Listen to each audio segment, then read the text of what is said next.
Today we're pushing the throttle past Mach 3 and climbing to 85,000 feet. That's right, flyboys and recon nerds. Today we're talking about the god of the stratosphere, the SR-71 Blackbird.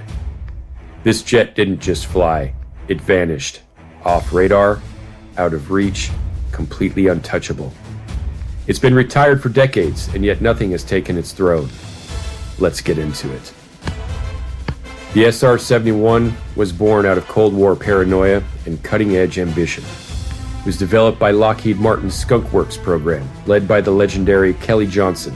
It was the successor to the A-12 Oxcart and part of the CIA's top-secret reconnaissance push. It was first flown in 1964. The Blackbird was a response to the one pressing question: how do we spy on the Soviets without getting shot down? And the answer was to go so fast and so high that no missile could touch you. The SR-71 could cruise at Mach 3.3. That's over 2,200 miles per hour. And she could soar at 85,000 feet. The SR-71 wore speed and altitude like armor. Surface-to-air missile incoming? No worries. The Blackbird didn't need to jam it. She just outran it. The airframe was 93% titanium because aluminum would have melted from the friction.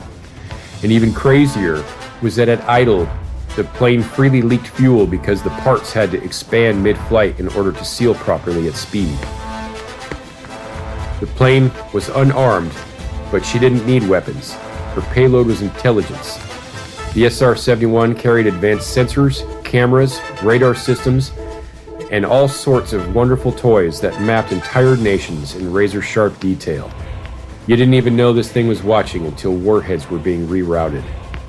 And get this, despite flying over 4,000 operational missions, the SR-71 was never shot down. Ever.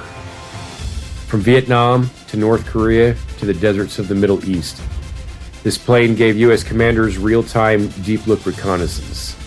Every time adversaries upgraded their radar or missile systems, the Blackbird just flew a little bit higher and a little bit faster. It made Soviet generals lose sleep and missiles. The only thing that could catch an SR-71 was another SR-71 on a return flight. So why does the SR-71 still matter in 2025? Because she represents the apex of analog engineering. She was built without CAD software.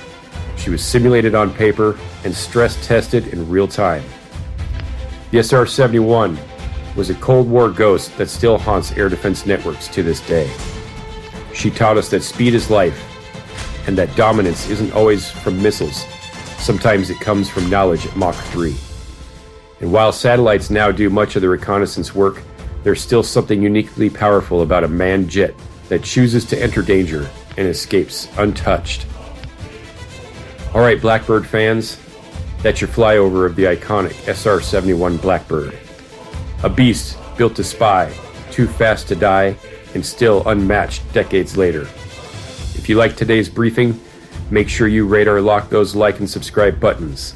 Until next time, stay sharp, fly high, and remember, in war, knowledge is power, but speed and altitude are king. Semper Fi.